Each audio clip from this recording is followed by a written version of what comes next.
इस वक्त की सबसे बड़ी खबर, सबसे बड़ी जानकारी आपको दे रही हूं कि गाजा में जो जहाज मदद के लिए पहुंचाने की कोशिश में लगा हुआ था, उन जहाज़ों को इजराइल के जरिए रोका गया, कार्यकर्ताओं को हिरासत में लिया गया।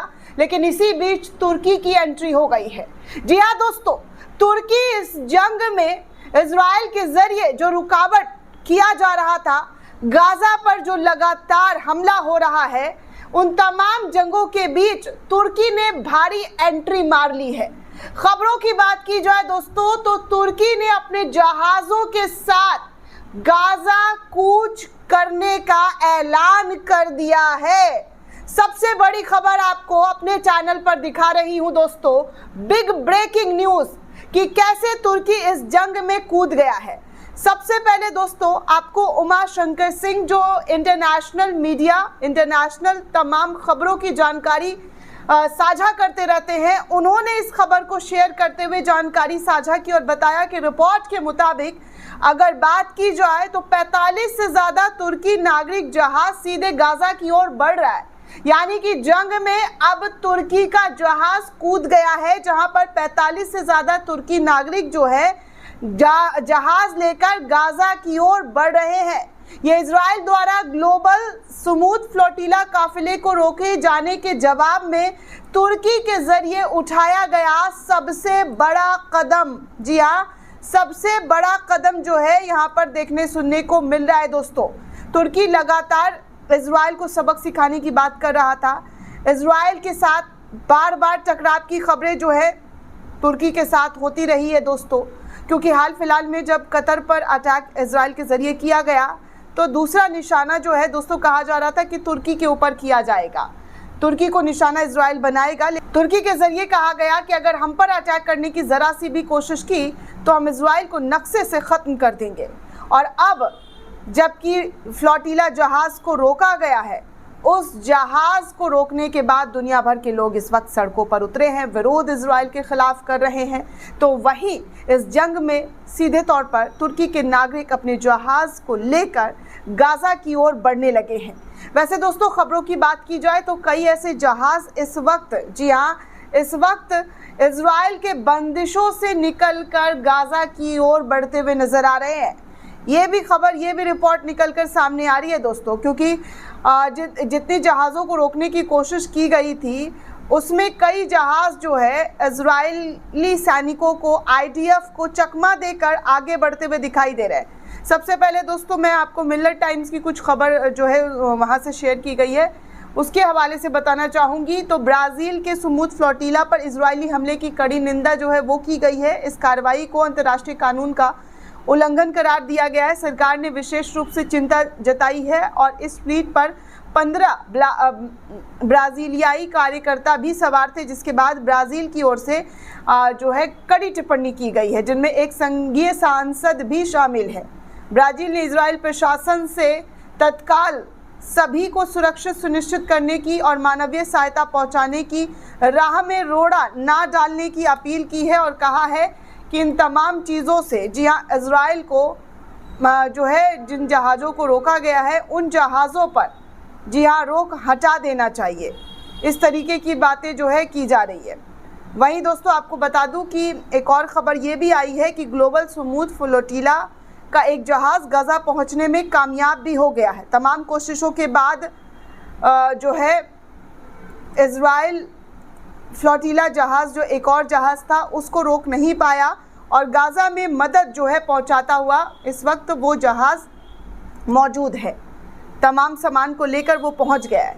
हालांकि इस वक्त इंटरनेशनल तौर पर लोग इसका जो है कड़ा विरोध इजराइल के कदम का कर रहे हैं और कह रहे हैं जिस तरीके की इजराइल के ज़रिए कोशिश की गई है, उन कोशिशों से साफ तौर पर ये दिखाई दिया जा रहा है कि इजराइल कैसे पूरी तरीके से कानून को नहीं मान रहा है, जिसकी वजह से आने वाले वक्त में इजराइल के लिए ख़तरा, जी हाँ, इजराइल के लिए ख़तरा कई देशों से मोल जो है वो लेता हुआ नज़र आ रहा है। इजराइल साफ तौर पर खाड़ी देशों से, जी हाँ, खाड़ी देशों से जो है ख़तरा मोल लेता हुआ नज़र आ रहा है, क्योंकि खाड़ी देशों ने इसकी कड़ी खुलकर मलामत की है और कहा है कि जिस तरीके की कोशिश इजराइल के ज़रिए किया जा रहा है उससे साफ तौर पर दिखाई दिया जा रहा है कि इजराइल जो है कैसे, जी हाँ, कैसे राहत सामग्री ना पहुंचाने का जो है गाज़ा को मदद ना मिले, इसके लिए वो तमाम तरीक़ों से जुटा हुआ है।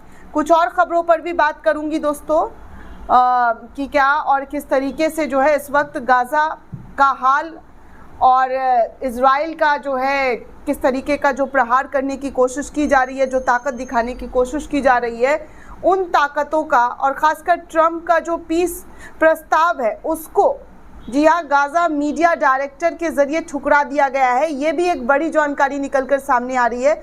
सबसे पहले मैं आपके सामने ये खबर भी रख दूँ।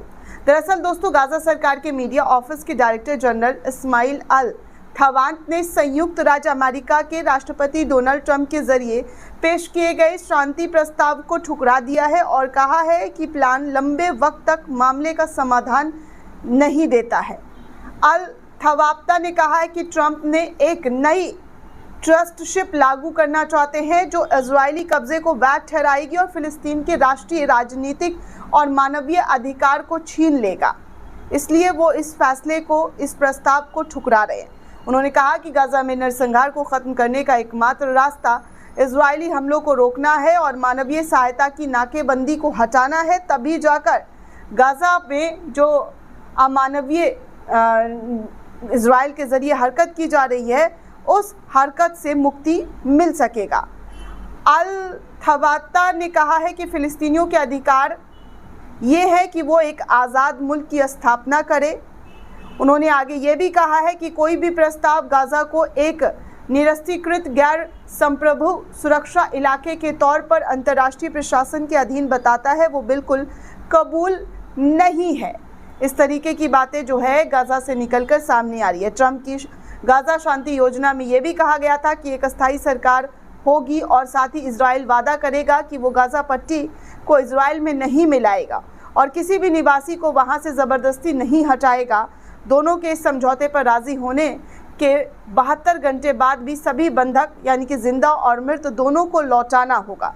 योजना के मुताबिक गाज़ा में एक नया अंतर्राष्ट्रीय अस्थायी निकाय सरकार की निगरानी करेगा जिसे बोर्ड ऑफ पीस कहा गया है और इस बोर्ड की अध्यक्षता ट्रंप स्वयं करेंगे। इससे दूसरे मेंबर्स पूर्व यूनाइटेड किंगडम के प्रधानमंत्री टोनी ब्लेयर समेत इसमें शामिल होंगे जब तक कि फ़िलिस्तीनी प्राधिकरण अथॉरिटी सुधार कार्यक्रम पूरा ना करके गाज़ा का नियंत्रण वापस ना ले लिया जाए। ये बोर्ड तय करेगा कि पुनर्निर्वास कराने का काम करेगा और मैनेजमेंट कौन संभालेगा। इस तरीके की बातें जो है गाज़ा के मीडिया प्रभारी के ज़रिए, सरकारी मीडिया प्रभारी के ज़रिए जो है डायरेक्टर जनरल जो हैं उनके ज़रिए इन तमाम चीज़ों को लाकर सामने रखा गया है। यानी कि कुल मिलाकर देखा जाए दोस्तों तो ट्रंप का जो पीस समझौता था, जो प्रस्ताव था, उसको गाज़ा के ज़रिए ठुकरा दिया गया है। अब सीधे तौर पर देखा जाए तो ऐसा लग रहा था कि इजराइल जो है गाज़ा पट्टी पर पूर्ण रूप से कब्ज़ा कर लेगा, लेकिन यहाँ मामला बिल्कुल उल्टा दिखाई दे रहा है दोस्तों, बिल्कुल उलट नज़र आ रहा है क्योंकि गाज़ा के लोग भी टस से मस होते हुए नज़र नहीं आ रहे। उनका यही मानना है कि वो, जी हाँ, वो किसी भी कीमत पर अपने मुल्क को छोड़कर नहीं जाएंगे। उनको जो विस्थापन करने की कोशिश की जा रही है, हटाने की जो कोशिश की जा रही है, वो नहीं छोड़ेंगे। हालांकि गाज़ा में बहुत लंबे समय से पलायन लोगों के ज़रिए किया जा रहा है दोस्तों, क्योंकि वहाँ पर मौतों का आंकड़ा जिस तरीके से बढ़ा है ये किसी से छुपा नहीं है। आप सभी को पता है कि 67-68 हज़ार लोगों की जो यहाँ पर अब तक जान इजराइल के ज़रिए ले ली गई है।